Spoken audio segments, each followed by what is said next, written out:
Yeah. Yeah. Battlefield 4 Dragon's Teeth DLC. Do you want to go? No, go ahead. All right.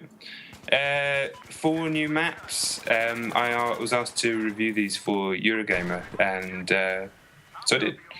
4 new maps based around... there's always a story tie-in, something to do with China. I can't remember. I wasn't really paying attention. But the idea is that they're more infantry-based maps than the naval assault stuff that was happening before, and some of the bigger maps that are in Battlefield 4 generally. There are a few vehicles in the maps, but they are primarily infantry maps.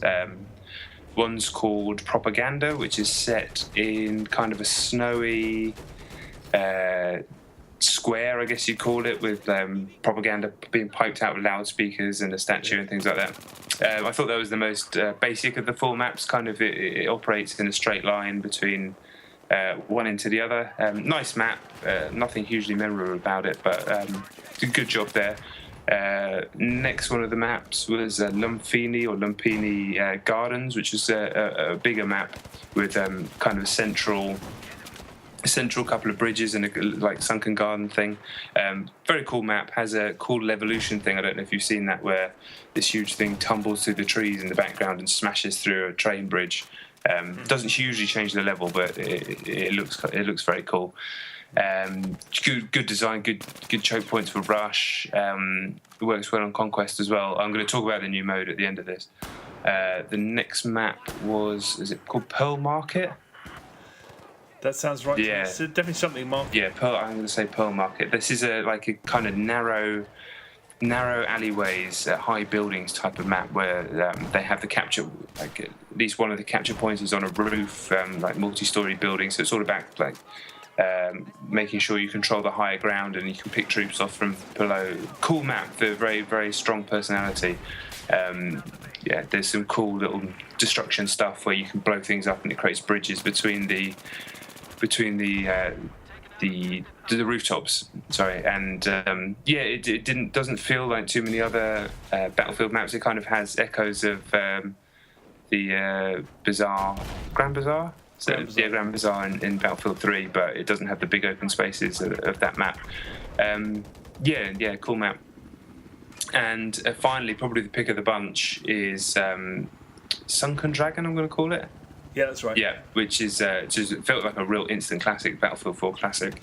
Pretty big map with centered around a restaurant that's kind of collapsed into the ground in the middle. A big, really ornate Chinese restaurant, and there's a thing that you can do where you can change the dam. So the whole central area, which is dry basically, can fill up with water, and it fills the restaurant up with water, and you can get in there. There's a capture point in there. You can get in there with jet skis and stuff. It's really, really cool. It looks amazing. Like the background's all skyscrapers, and you can have battles in the skyscrapers and helicopters flying around. Just a really fucking cool map. Very, very cool. And they've added a new mode called Chain Link, which I thought was a genius new mode, quite frankly.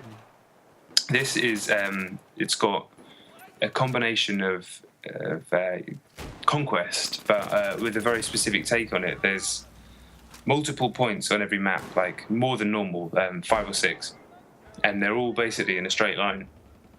And the idea is that you have to capture the ones that are next to each other, and that will create a link, and like a pretend link between the maps. So say you get A, B, and C, that will create a link between A, B, and C, which means even if the other guys have a couple of capture points and they're not linked together, they're not next to each other, they don't count. So you need to create a big link between your capture points, and that will make their spawn tickets bleed quicker. So the longer link that you have compared to them, the quicker their spawn tickets will bleed. This works brilliantly in 2 ways. One, it kind of creates a natural front line to the battle, which it does stuff that, that's what Rush does. It creates a natural front line to the battle, so you have these skirmishes over particular points. But what it does better than Rush even, I think, is the fact that you can also flank and start capturing the ones round the back that would be typically home-based control capture points. So it's all about striking that balance between creating a link from your home base or creating a link in the middle and making sure that you can keep up with people trying to flank you. It's only a 12-on-12 game mode, so it's not quite as hectic as 64-player Conquest, but there's never enough players on the map to control everything solidly at once. So there's always something going on. There's always something where you're going to have to be chasing behind you or thinking about what's going on. And it just felt like this is such a great idea for a mode. When I first played it, I thought it was probably too gimmicky. But the more I played it, it feels purpose built for these maps. It only works on these maps as well at the moment. But it feels like something we're going to see more of. What do you think? I love Chain Link. I mean, I think it's a small. Isn't it 16v16? Isn't it 32 players? I didn't see more than 12v12 in the times that I played it on PS4, but you may well be right. I haven't counted, but I mean, no, you may be right. I mean, it's a smaller game type. I mean, this map pack is the closest thing that we're probably going to get to a close quarters equivalent because everything's smaller. Yeah. I'm glad they didn't shoehorn Chain Link into a 64-player game type because I don't think it would work. No. I'm kind of stuck about this map pack because the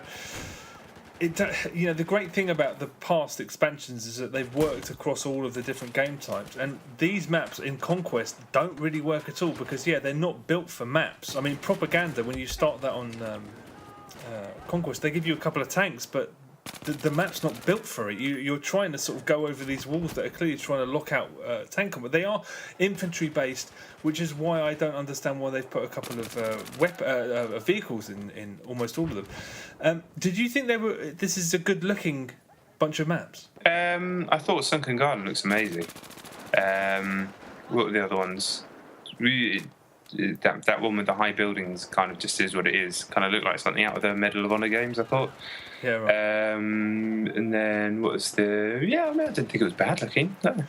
It's weird. We were playing it on Xbox One, and all of us playing it were saying this is by far the ugliest map pack. Just into the resolution's quite fuzzy, and they don't look as rich. No, I didn't. No, but with them, the PS4 version is a higher resolution anyway. So. That's true. I don't know. We were looking at the thing is we were looking at it and we were discussing how, in comparison to Naval Strike, we just thought this looks really quite drab. And then my girlfriend walked in and she was like, "Wow, look at how gorgeous that is! This is the best looking map I've ever seen." I was like, "Oh, okay. Obviously, I'm out of touch here, so I don't know. I don't know what that's about quite." One of the best things about this map pack is that it's the official return of 32-player Rush. Because 32-player Rush has been available for a little while because if you had your own server you could tinker with the settings, but Rush has been 64 players and there have not been enough tickets, so to play official servers 32-player Rush has been an absolute joy, and Rush on these maps, it's glorious. It's Battlefield in all its glory, and playing 32-player Rush has been an absolute joy. That's the best part of this map pack, but I find just this chunk quite indistinctive, really. I mean, in comparison to the other map packs. I mean, Sunken Dragon, which you spoke about, looks like the building at the beginning of Inception. Yes. And it's absolutely great on Team Deathmatch because it's just that restaurant, but you have 3 floors, and it's so big that you're constantly being taken by surprise. On Team Deathmatch, that's a classic. But I think, it's the most confused of the sort of quote-unquote themed expansions, because that's what they've always been called. They've never been called map packs. Yeah. I mean, the maps are big, but they don't work with vehicles. A couple of them may be classics, but I guess I need to play them some more. I put in about 8 hours with my friends, and I'm a little bit nonplussed.